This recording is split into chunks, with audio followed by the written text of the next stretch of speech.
मी दिसायला फार सुंदर होते. माझ्या बॉसला मी आवडू लागले म्हणून त्यांनी मला लग्नाची मागणी घातली. माझ्या घरची परिस्थिती फार बेताची होती. त्यामुळे मी माझ्या 60 वर्षाच्या श्रीमंत मालकाशी लग्न करायला तयार झाले.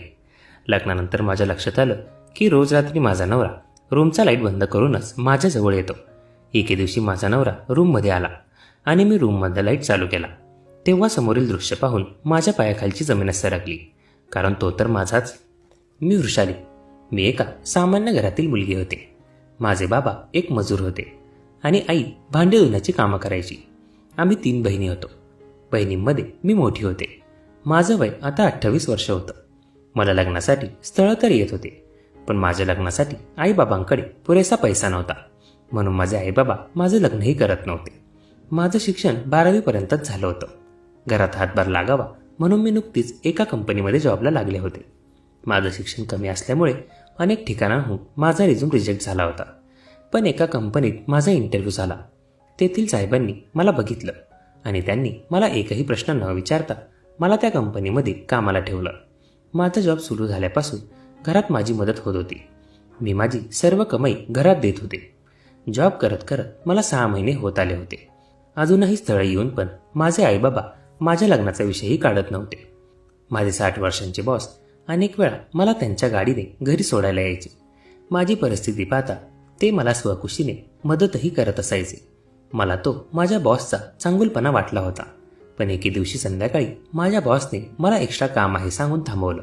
त्या दिवशी संध्याकाळी ऑफिसमध्ये मी आणि माझे बॉसच होतो. काम करत असताना बॉसने अचानक माझा हात धरला. त्यांनी माझा हात पकडला तेव्हा माझ्या छातीत धडधडू लागलं, कारण त्यावेळी मी एकटीच मुलगी ऑफिसमध्ये होते. माझे बॉस असे का वागत होते ते काही मला समजत नव्हतं. मी घाबरतच माझ्या बॉसच्या हातातून माझा हात सोडवला आणि मी जायला निघाले. तर तेवढ्यात मागून माझ्या बॉसने मला थांबवलं आणि ते मला म्हणाले की वृषाली, तू मला फार आवडतेस, तू माझ्याशी लग्न करशील का? माझ्या बॉसच्या तोंडून हे ऐकून मी तर हादरले होते, कारण माझे बॉस 60 वर्षांचे होते आणि मी 28 वर्षांची. आमच्यात वयाचा खूप फरक होता. माझे बॉस खूप श्रीमंत होते. माझं एवढं वय असूनही माझ्या घरचे लोक माझ्या लग्नाचा विचार करत नव्हते आणि गेल्या काही महिन्यांपासून माझे बाबाही पलंगावर पडून होते. त्यांचं काम बंद झालं होतं. पूर्ण घराची जबाबदारी माझ्यावर आणि आईवर होती. माझे बॉस माझ्या घराची जबाबदारी घ्यायला तयार होते. माझ्या बॉसची श्रीमंती बघून मी त्यांच्याशी लग्न करायला होकार दिला. माझ्या या निर्णयापुढे माझे आईबाबाही काही बोलले नव्हते. त्याच दिवशी सायंकाळी माझ्या बॉसने मंदिरात जाऊन माझ्याशी लग्न केलं. लग्न करून मी माझ्या सासरी आले. सासरी माझ्या व्यतिरिक्त दुसरी कोणीही महिला नव्हती. माझ्या लग्नाच्या काही दिवसांनंतर त्या घरात माझी एक व्यक्तीसोबत भेट झाली. मला बघताच तो तिथून निघून गेला. त्या व्यक्तीबद्दल मी माझ्या नवऱ्याला विचारलं, तर तेव्हा त्यांनी मला सांगितलं की तो व्यक्ती घरातला नोकर आहे. त्याचं नाव विकास आहे. पुढे ते म्हणाले की तो जरा लाजळू आहे. तो बायकांशी बोलायला लाजतो, त्यामुळे तो तुझ्याशी न बोलताच निघून गेला. तो नोकर मला जरा विचित्रच वाटला होता, पण मला त्याच्याशी काहीही घेणं देणं नाही असं बोलून मी माझ्या कामाला निघून गेले. मला रोज रात्री जेवण झाल्यावर चहा पिण्याची सवय होती. माझा नवरा रोज रात्री स्वतःच्या हाताने मला चहा बनवून घेऊन यायचा. मला कधी कधी माझ्याहून मोठ्या असलेल्या त्या नवऱ्याची लाज वाटायची, पण मला जी श्रीमंती आणि ऐशोआराम मिळाला होता त्यामुळे मी माझ्या नवऱ्याला काही बोलत नव्हते. मी माझी आरामात आयुष्य जगत होते. जी गरिबी मी माझ्या आईबाबांकडे सहन केली होती त्यामुळे आता मी मला हवं तसं आयुष्य जगत होते. माझा नवरा नियमितपणे माझ्या माहेरीही पैसे पाठवत होता. सगळं काही सुरळीत चाललं होतं. लग्नाच्या 1 महिन्यानंतर माझा नवरा बाहेरगावी मीटिंगसाठी गेला. ते एका आठवड्याकरिता बाहेरगावी गेले होते. ते गावाला गेल्यापासून रात्री मला आमच्या घरातील नौकर विकास चहा घेऊन यायचा. चहा टेबलावर ठेवून तो काहीही न बोलता रूममधून निघून जायचा. 1-2 दिवस मी आमच्या त्या नौकराच्या सर्व गोष्टी बघितल्या आणि मग एके दिवशी मी स्वतःहून त्याच्याशी बोलायला गेले. तेव्हा घरात तो आणि आम्ही दोघेच होतो. त्या दिवशी विकास रात्री जेवणानंतर माझ्या रूममध्ये चहा घेऊन आला. तेव्हा मी त्याला थांबवलं आणि मी त्याला म्हणाले की विकास, तू काही का बोलत नाहीस रे? तुला एवढी बायकांची ॲलर्जी आहे का? तू मला घाबरतोस का? का तू माझ्याशी बोलत नाहीस? मी प्रश्नांवर प्रश्न करत असूनही विकास काही समोरून उत्तर देत नव्हता. तो बराच वेळ तसाच शांत उभा होता. मग मी त्याला म्हणाले की मला आज माझ्या रूममध्ये जरा एकटं वाटते, त्यामुळे तू आजची रात्र माझ्या रूममध्ये झोपशील का? तर तेव्हा विकासने फक्त मान हलवली आणि तो माझ्या रूममधल्या सोफ्यावर जाऊन झोपला. मग मी चहा प्यायले आणि थोड्याच वेळात झोपी गेले. मी सकाळी उठले तेव्हा माझी साडी जरा विस्कटलेली होती आणि विकासही रूममध्ये मला कुठे दिसत नव्हता. मी उठून साडी व्यवस्थित करत होते तोवर मागून विकास माझ्या रूममध्ये आला आणि मला तशा अवस्थेत तो बघतच राहिला. मी त्याला म्हणाले की विकास, रूममध्ये येण्या अगोदर दरवाजा वाजून यायचं. माझं बोलणं ऐकूनही विकास काही न बोलता रूममधून निघून गेला. मग मी माझं आवरून रूम बाहेर गेले. मी नाश्ता केला आणि मग नंतर थोडा वेळ मी माझ्या नवऱ्याशी बोलले. आज रात्रीही मी विकासला माझ्या रूममध्येच झोपायला सांगितलं. आता माझ्यासोबत तोही रोज रात्री चहा पिऊ लागला होता. हळूहळू तो माझ्याशी बोलतही होता. त्याच्यात आणि माझ्यात काही वेगळंच नातं निर्माण तर होत तर नव्हतं ना, असंच मला वाटत होतं. एके दिवशी विकास म्हणाला की मला तुमच्यात माझी बायको दिसते. विकासच्या तोंडून ते सर्व ऐकून मी फार घाबरले होते, कारण काही जरी झालं तरी तो आमच्या घरातील नोकर होता आणि त्या नोकराच्या नादी लागायला मी वेडी नव्हते. मी तेव्हा त्याला खूप काही बोलले आणि माझ्या रूममधून बाहेर काढलं. माझ्या नवऱ्याला मी या सर्व गोष्टी सांगितल्या नव्हत्या. माझा नवरा घरी आल्यापासून सतत माझ्या मागेच होता. मी माझ्या नवऱ्यासोबत कुठेही बाहेर जायचे तर माझ्या म्हाताऱ्या नवऱ्याला बघून लोक माझ्यावर हसायची, कारण माझा नवरा पुरता म्हाताराच दिसायचा. त्याची मला लाज वाटू लागली होती. माझा नवरा मला अनेक वेळा त्याच्यासोबत त्याच्या ऑफिसच्या पार्टीमध्ये घेऊन जायचा. तिथे फार श्रीमंत लोक यायची. एके दिवशी रात्री मी माझा चहा प्यायचे विसरले. चहा थंड झाल्यामुळे मी तो नंतर पिला नाही. मी तो बेसिनमध्ये फेकून दिला आणि जाऊन मी माझ्या बेडवर झोपी गेले. तेव्हा माझ्या रूममधला एक नाईट लॅम्प चालू होता. थोड्याच वेळात माझा नवरा रूममध्ये आला. माझ्या नवऱ्याने माझ्या चेहऱ्यावर हात फिरून मी झोपले आहे का ते चेक केलं. माझा नवरा असं का करत होता ते काही मला समजत नव्हतं. मी गाढ झोपेत आहे हे बघून माझा नवरा रूम बाहेर निघून गेला. मी तेव्हा बाहेर जाऊन पाहिलं तर मला माझा नवरा कुठेही दिसत नव्हता. मी माझ्या रूममध्ये येऊ लागले. तेवढ्यात मला विकासच्या रूममधून आवाज यायला लागले. ते आवाज जरा विचित्रच होते. मी त्या रूमच्या बाहेर उभं राहून कानोसा घेतला, पण आत नेमकं काय सुरू होतं हे काही मला कळून येत नव्हतं. मला त्या रूममधून कोणीतरी बाहेर येण्याचा आवाज आला. तोच मी पळतच माझ्या रूममध्ये गेले आणि झोपण्याचं नाटक करू लागले. थोड्याच वेळात माझा नवरा रूममध्ये आला. मला झोपलेलं बघून तोही झोपी गेला. माझा नवरा झोपताच मी उठले. मी माझ्या नवऱ्याकडे पाहिलं तर तो फार थकलेला दिसत होता. त्याचा शर्टही फार ओला झाला होता. माझा नवरा एवढा कसा थकला ते काही मला कळून येत नव्हतं. दुसऱ्या दिवशी सकाळी माझा नवरा ऑफिसला निघाला. ते ऑफिसला जाताच मी विकासच्या खोलीत गेले. विकास तेव्हा त्याच्या खोलीत नव्हता. मला विकासच्या खोलीत काही बायकी कपडे पडलेले दिसले आणि तिथे माझ्या नवऱ्याचा बनियानही पडला होता. विकासच्या रूममध्ये बाईचे कपडे बघून मला धक्काच बसला होता. मी त्याच्या रूममधून तेव्हा लगेचच बाहेर आले. विकास तेव्हा किचनमध्ये काम करत होता. मी त्याला जाऊन विचारलं की विकास, तुझ्या रूममध्ये हे बायकांचे कपडे कसे काय आले? तेव्हा तो म्हणाला की हे माझ्या बायकोचे कपडे आहेत, जे आता माझ्यासोबत नाहीये.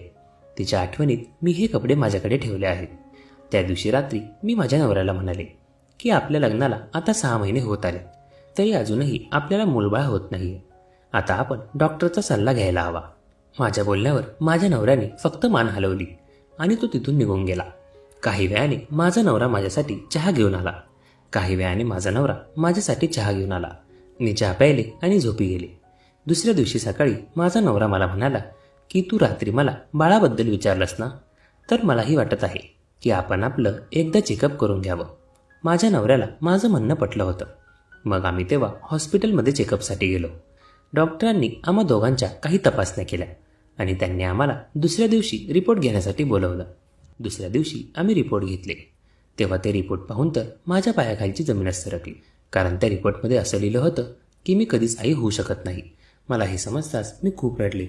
माझी एवढी मोठी कमी माहीत असूनही माझ्या नवऱ्याने मला फार सांभाळून घेतलं. त्यांनी एकदाही मला सोडून देण्याचा विचार केला नव्हता, पण मला आई व्हायची खूप इच्छा होती. मी माझ्या नवऱ्याला न सांगताच त्या दवाखान्यात गेले आणि मी पुढे माझा इलाज सुरू केला. दर 2 दिवसांनी माझ्या उपचारासाठी मी त्या हॉस्पिटलमध्ये जाऊ लागले. हॉस्पिटलमधून घरी आल्यावर मला माझं अंग फार मोकळं वाटायचं. काही काळ माझ्या पोटातही दुखायचं, पण हा सर्व माझ्या उपचारातील एक भाग आहे हे मला लक्षात आलं होतं. हळूहळू मला माझ्या शरीरात काही ना काही बदल जाणवू लागला होता आणि एके दिवशी मला अचानक मळमळू लागलं. माझी प्रकृती बिघडली तेव्हा घरात आमचा नोकर विकास होता. तो मला घेऊन हॉस्पिटलमध्ये गेला. हॉस्पिटलमध्ये गेल्यावर मला समजलं की मी गरोदर आहे. ही गोड बातमी ऐकून मी फार खुश झाले होते. मी त्या डॉक्टरांचे फार आभार मानले. मी गरोदर आहे हे समजताच मी माझ्या नवऱ्याला फोन करू लागले, पण तेव्हा मला विकासने त्यांना फोन करण्यापासून थांबवलं आणि तो म्हणाला की तुम्ही साहेबांना ही गोष्ट सांगू नका, नाहीतर ते फार चिडतील आणि तुम्हाला घरातून हाकलून लावतील. तुम्हीही ज्याचं कोणाचं बाळ पोटात घेऊन फिरत आहात त्याचा तुम्ही लवकरात लवकर गर्भपात करून घ्या, नाहीतर खूप अनर्थ होईल. माझ्या चारित्र्यावर संशय घेणारा तो 2 कवडीचा नौकर होता तरी कोण. त्याचं बोलणं ऐकताच मी त्याच्या कानाखाली लगावली आणि मी त्याला म्हणाली की तू आमच्या घरातील 2 कवडीचा नौकर आहेस आणि तू तुझ्या मालकीनबाईच्या चारित्र्यावर संशय कसा काय घेत आहेस? तुला एवढा अधिकार दिला तरी कोणी? माझ्या पोटातलं हे बाळ माझ्या नवऱ्याचंच आहे. मी एवढं काही बोलूनही विकास त्याच्या शब्दावरून हटत नव्हता. तो सारखाच मला हेच म्हणत होता की तुमच्या पोटात साहेबांचं बाळ असूच शकत नाही. पुढे तो मला म्हणाला की बाईसाहेब, तुम्हाला जर माझं बोलणं खरं वाटत नसेल तर आज रात्री तुम्ही माझ्या रूममध्ये थांबा आणि साहेबांनी तुम्हाला चहा आणून दिला तर तो पिऊ नका, तो टाकून द्या. विकासला काय म्हणायचं होतं हे मला समजत नव्हतं, पण एकदा त्याचं म्हणणं ऐकावं असं मला वाटलं. मग मी रात्री जेवणानंतर माझा नवरा मला चहा घेऊन आला. मी तो चहा माझ्या नवऱ्याच्या नजरेआड खिडकीतून बाहेर फेकून दिला. माझा नवरा रूम बाहेर जाताच विकास माझ्या रूममध्ये आला आणि तो मला म्हणाला की तुम्ही माझ्या खोलीत जाऊन मी जे काही कपडे वर काढून ठेवले आहेत ते घालून माझ्या जागी झोपा. मी विकासचं म्हणणं ऐकलं. मी त्याच्या रूममध्ये गेले. त्यांनी काही बायकी कपडे वर काढून ठेवले होते, ते मी घातले आणि त्याच्या जागी मी जाऊन झोपले. मला तर अचानक भीती वाटायला लागली होती. काही वेळाने विकासच्या खोलीत कोणीतरी शिरलं. त्याच्या रूममध्ये एक बारीक लाईट सुरू होता. मी पांघरून घेऊन झोपले होते. अचानक माझ्या अंगावरून हात फिरू लागला. तो व्यक्ती माझ्या अंगावर हात फिरत म्हणू लागला की सगुणा, आज लवकर झोपलीस? माझी वाट नव्हती का तुला बघायची, की आज घरात जास्त थकलीस? तो आवाज मला माझ्या नवऱ्याचा वाटत होता आणि ही सगुणा कोण होती ते काही मला समजत नव्हतं. पुढच्या काही सेकंदातच माझ्या अंगावरचं पांघरून बाजूला झालं आणि समोर माझ्या नवऱ्याला बघून मी अवाक झाले होते. मला बघताच माझा नवरा म्हणाला की वृषाली, तू इथे काय करतेस? मी तेव्हा पटकन उठले आणि त्या रूममधील लाईट सुरू केला. मी माझ्या नवऱ्याला म्हणाले की ही सगुणा कोण आहे आणि तुम्ही या वेळेला आपल्या नोकऱ्याच्या रूममध्ये का आलात? माझे प्रश्न ऐकून माझा नवरा ततामम झाला होता. मी मात्र त्यांना प्रश्नांवर प्रश्न करत होते. तोवर मागून विकासही रूममध्ये आला. माझा नवरा खाली मान घालून उभा होता. तेव्हा मी विकासला म्हणाले की हे सर्व काय चाललंय, मला सांगशील का? तेव्हा तो म्हणाला की बाईसाहेब, मी तुम्हाला बोललो होतो ना की तुम्ही साहेबांकडून गरोदर नाही राहू शकत. मी गरोदर आहे हे समजताच माझा नवरा जोरात ओरडून म्हणाला की हे कसं काय शक्य आहे? वृषाली, तू गरोदर कशी काय राहिलीस? मी तर लग्न झाल्यापासून आजपर्यंत तुला एकदाही स्पर्श केला नाही. काय आहो तुम्ही हे काय बोलत आहात? मी असं बोलताच माझा नवरा बोलू लागला की हो वृषाली, मी तुला लग्न झाल्यापासून एकदाही स्पर्श केला नाहीये, कारण मला बायकांमध्ये रस नाहीये. मी एक पुरुष असून माझ्यात ती भावना नाहीये. आपल्या घरातला हा नौकर विकास एक तृतीयपंथी आहे आणि मी माझ्या सर्व काही इच्छा त्याच्याकडेच पूर्ण करतो. लोक मला नपुंसक समजायला लागले होते, म्हणून मी नपुंसक नाहीये हे दाखवण्यासाठी मी तुझ्यासारख्या गरीब मुलीशी लग्न केलं.